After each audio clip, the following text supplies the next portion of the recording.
نحمده ونستعينه ونستغفره ونؤمن به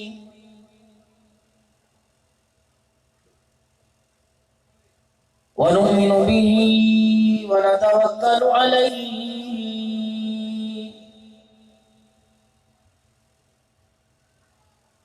ونعوذ بالله من شرور أنفسنا ومن سيئات أعمالنا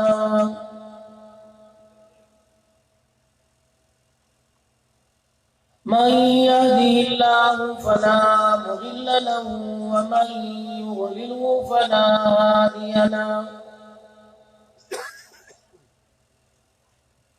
ونشهد أن لا إله إلا الله وحده لا شريك له ولا نظير له ولا وزير له ولا مشير له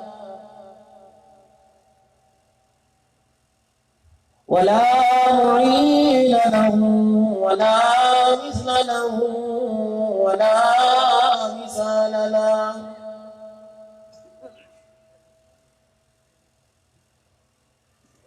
ونشهد أن سيدنا وسندنا ونبينا وشفينا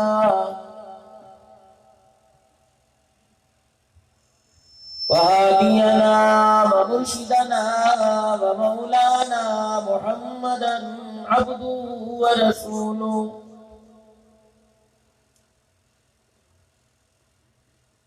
أرسله بالحق بشيرا ونذيرا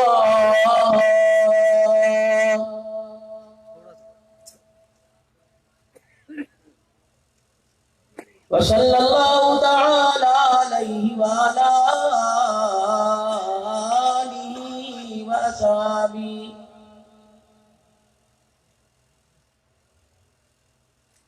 وأزواجه وذرياته وأهل بيته وبارك وسلم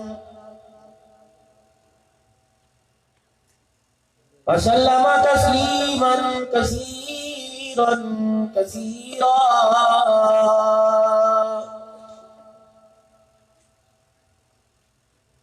أما بعد فأعوذ بالله من الشيطان الرجيم بسم الله الرحمن الرحيم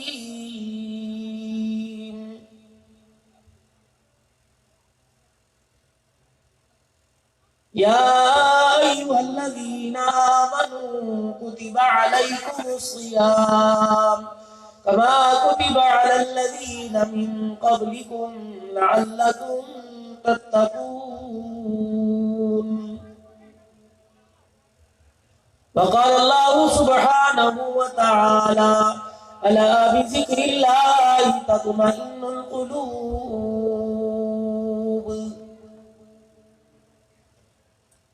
وقال الله تبارك وتعالى في مقام آخر يا أيها الناس اتقوا ربكم الذي خلقكم من نفس واحدة وخلق منها زوجها وبث منهما رجالا كثيرا ونساء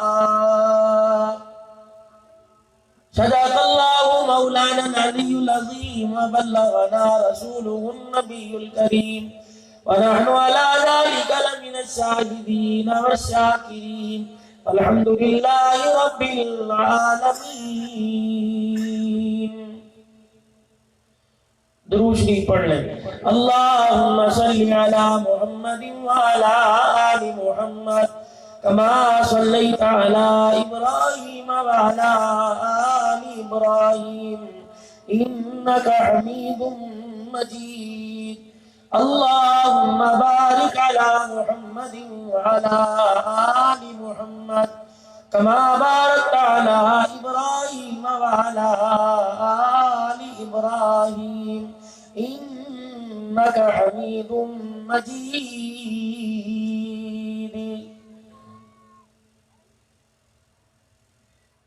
خودی کو کر بلند اتنا کہ ہر تقدیر سے پہلے خدا بندے سے خود پوچھے بتا تیری رضا کیا ہے۔ انتہائی واجب الاحترام بزرگوں، عزیزوں، دوستوں،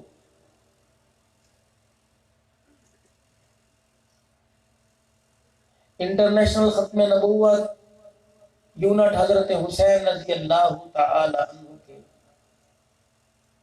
عظیم کارکنان حضرت مولانا قاری احمد علی ندیم صاحب،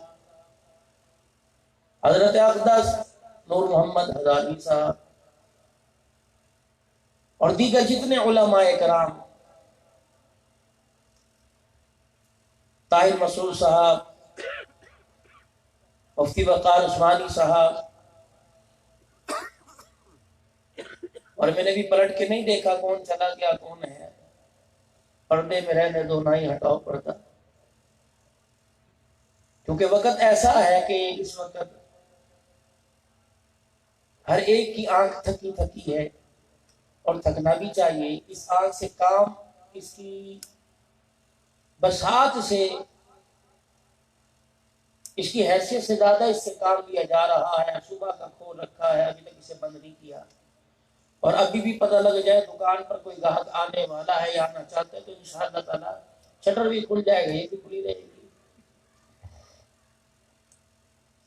تو بہت مختصر سی گفتگو کروں گا، کیونکہ جو مجھے ٹائم دیا تھا الحمدللہ سے آدھا گھنٹہ پہلے تقریباً 10:25 پہ میں سرگودے میں تھا، تو الحمدللہ مجھے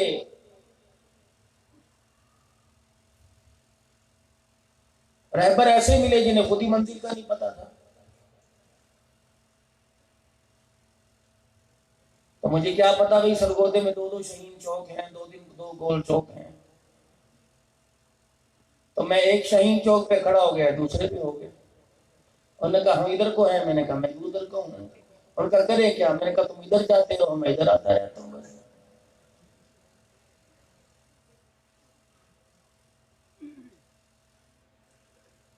اصول ان کا بھی کوئی نہیں، جلسے کا شوق بہت ہوتا ہے۔ کیوں جاری صاحب؟ جلسے کا شوق بڑا پیار بڑا ہوتا ہے، اور الحمدللہ یہ سارے شہزادے ہمارے مستقبل آپ حضرات کے سامنے بیٹھے ہیں۔ جو جو ان کی دستار بندی میں شامل ہوا، جب تک اللہ کا دین دنیا کے اندر پھیلاتے رہیں گے آپ کو اجر ملتا رہے گا۔ کوشش کروں گا، محلہ بھی ہے، اور جہاں تک آواز جا رہی ہے شاید بہنوں کے دل میں، ماؤں کے دل میں درد ہو، وہ بھی سننے کے لیے بیٹھی ہوں۔ تھکا میں بھی ہوں، کیونکہ یہی ٹائم تھا کل پنو آخری میں روڑی کے پاس، اسی وقت مجھے بیان ملا اور 1 بجے میں فارغ ہوا۔ پھر وہاں سے پھر ساری رات کا سفر، کل دن کا سفر، پھر جمعہ، پھر چنیور، پھر یہاں، اور انشاءاللہ کل ظہر کے بعد ایپٹ آباد کے قریب پہنچنا ہے۔ پھر وہاں سے گاڑی چلتی چلتی 2-3 پروگرام کر کے اپنے گھر کی طرف۔ رمضان المبارک کی آمد ہے۔ 2 ہی لفظ ہماری زبان پہ ہیں، روزے آ گئے اور روزے چلے گئے۔ اب معاملہ درمیانی والی بات کا ہے، استقبال اس کا کیسے کرنا ہے اور رخصت اس کو کیسے کرنا ہے۔ استقبال اس کا ایسے ہو کہ جب یہ ہمارے میں آئے، ہمیں چاروں طرف گناہوں میں لپٹا دیکھے، جب جائے تو اپنی برکات ایسی چھوڑ کے جائے کہ جیسے آج ہی ماں کے پیٹ سے پیدا ہوئے۔ یہ تو ہو گیا روزے کا مقصد، اللہ کے حکم کو، اللہ کے امر کو، اور اتنا برکت والا مہینہ ہے۔ اسلامی سال کے 11 مہینوں کے نام عرب کے لوگوں نے رکھے، اور اس مہینے کا نام خالق کائنات نے رکھا۔ اور رمضان مطلب جل جانا۔ افطاری کے وقت جو بھوک اور پیاس اندڑیوں کو تڑپا رہی ہوتی ہے، اس آگ کے اندر اللہ انسان کے سارے سال کے گناہوں کو ڈالتا ہے۔ جو پہلا گھونٹ یا پہلی کھجور افطاری کے وقت منہ میں جاتی ہے تو سارے سال کے گناہ جل جاتے ہیں، اور جب آخری روزہ آتا ہے تو اللہ ساری زندگی کے گناہوں کو اس آگ کے اندر بھوک اور پیاس کی آگ میں جلا دیتا ہے۔ وہ تو روزوں کا اختتام ہوتا ہے، ادھر انسان سارے گناہوں سے پاک ہو جاتا ہے۔ پھر اگلے سال سے ہی 4 آدمی ایسے ہیں جن کی بخشش نہیں ہوتی۔ سن لو، 4 آدمی شراب کا عادی ہو، شراب پیے بغیر جس کا گزارا نہ ہو، اس مہینے کی لیلۃ القدر میں بھی وہ معاف نہیں کیا جاتا اگر توبہ نہ کرے۔ جھگڑا کرنے والا رشتہ داروں سے، دوسروں سے، کینہ رکھنے والا، کینہ مطلب وہ آدمی ایک تو بخل رکھتا ہے، ایک دل کے اندر دشمنی رکھتا ہے، ایک کینہ کہ اس سے موقع تلاش کرتا ہے کہیں نہ کہیں میں اس کو نقصان پہنچاؤں گا، اس کی بھی بخشش نہیں ہوتی۔ چوتھا، ماں باپ سے لڑنے والا، ماں باپ کا نافرمان۔ اب ان میں 3 گناہ ایسے ہیں، شراب، کینہ اور جھگڑا کرنے والا، ان کی سزا جو اللہ دیں گے وہ مرنے کے بعد دیں گے۔ ایک گناہ ماں باپ کی نافرمانی کا، اس کی سزا مرنے کے بعد نہیں، مرنے سے پہلے ہی شروع ہو جاتی ہے۔ ذلیل کر دیں گے اللہ دنیا کے اندر، ختم کر دیں گے، کوئی عزت والی چیز اس کے پلے نہیں رہے گی جو ماں باپ کا نافرمان ہوگا۔ مرنے کے بعد قبر میں جو ہوگا سو ہوگا، موت کے وقت سو ہوگا سو ہوگا، کلمہ زبان سے چھین لیا جائے گا، ایمان سینے سے چھین لیا جائے گا، یہ ساری ہوں گی، لیکن دنیا کے اندر تڑپا تڑپا کے مارا جائے گا، سسک سسک کے مرے گا جو ماں باپ کی نافرمانی، ان سے معافی مانگ کے اللہ کے دربار میں توبہ نہیں کر لے گا۔ تو ہمارے اندر اللہ نہ کرے ان عیبوں میں سے کوئی عیب ہو، اگر ہو تو بغیر کسی کو بتلائے ابھی ابھی اللہ سے معافی مانگو، وہ ابھی ابھی معاف کر دے گا۔ یہ نہیں کہ گھر جا کے، نہیں، ابھی ابھی معافی مانگ لو، ابھی ابھی معاف کر دے گا۔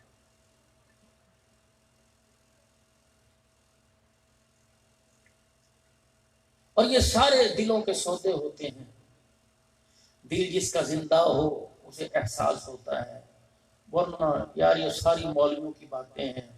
قیامت کا دن ہوگا، حضور کے سامنے کھڑے ہو جائیں گے، وہ کہیں گے آ گیا، میں کہوں گا جی آ گیا، کہیں گے چل دروازہ کھلا چلا جا۔ اچھا بھائی،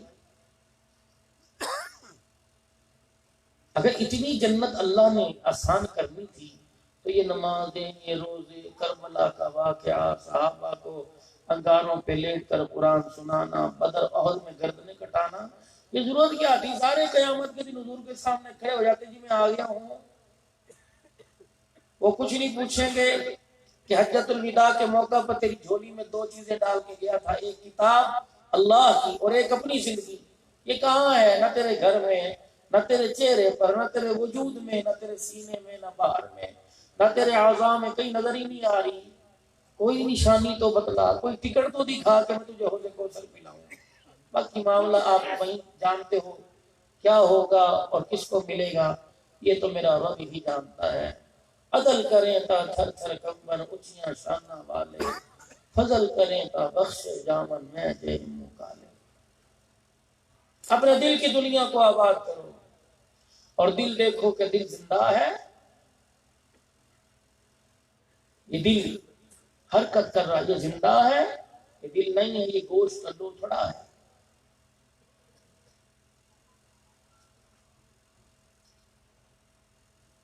دل کو پرکھنے کے لیے کہ یہ زندہ ہے، اسی کی اینجیوگرافی یا اور دل کے ایکس رے اس کی ضرورت نہیں ہے۔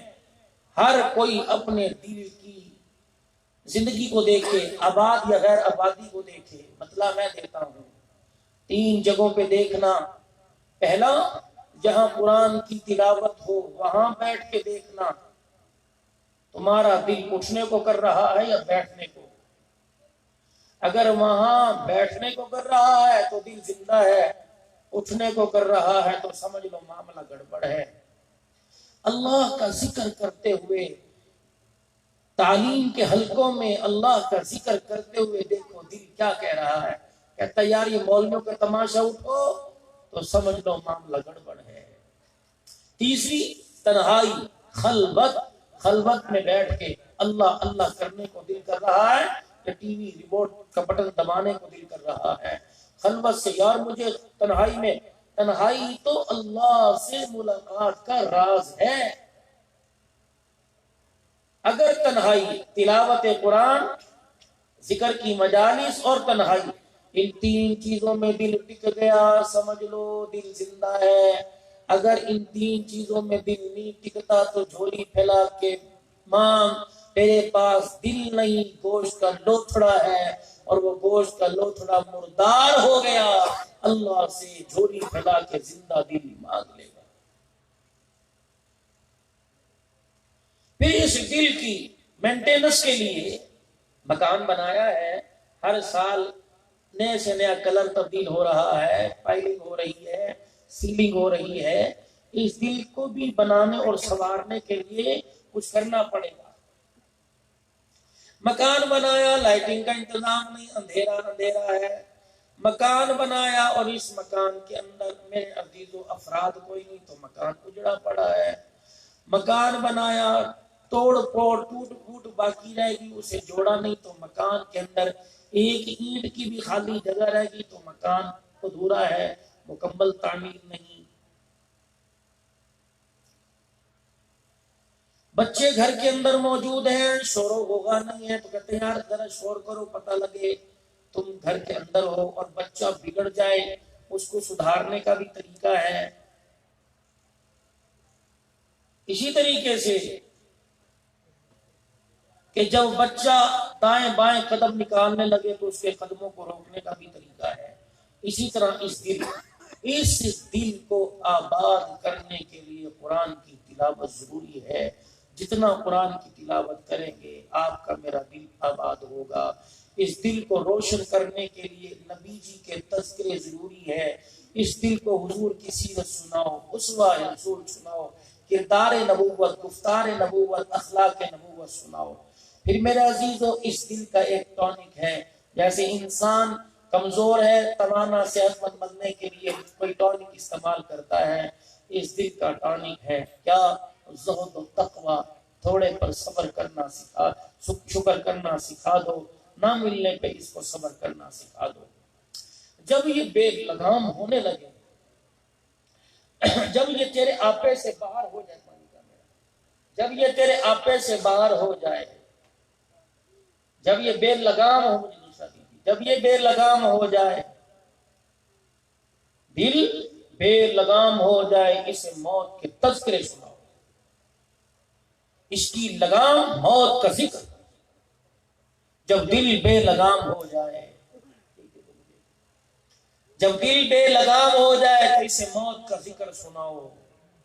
اور جب یہ دل آپے سے پار ہو کے راہ فرار اختیار کرے تو اس دل کو یقین دلاؤ کہ تمہیں مرنے کے بعد اللہ کے سامنے کھڑے ہونا ہے۔ یہ دل بچانے کے میں نے آپ کو کچھ نسخے بتلائے ہیں، کوشش کریں گے، کر کے دیکھیے۔ مجالس میں اللہ اللہ اللہ اللہ اللہ اللہ کا ذکر ہو، تمہارا دل اٹھنے کو کر رہا ہے یا بیٹھنے کو؟ قرآن کی تلاوت ہو رہی ہے، سننے کو کر رہا ہے کہ چینل بدلنے کو؟ تنہائی میں بیٹھ کے سارے اپنے کاموں کو، سارے اپنے پروگراموں کو سامنے رکھ کر اس سے مانگنے کو دل کر رہا ہے یا بھاگنے کو دل کر رہا ہے؟ اگر یہ چیزیں ہیں تو تیرے پاس دل ہے، اگر یہ چیزیں نہیں تو تیرے پاس دل نہیں ہے۔ اور اس دل کی غذا کیا ہے؟ الا بذکر اللہ تطمئن القلوب، جتنا اللہ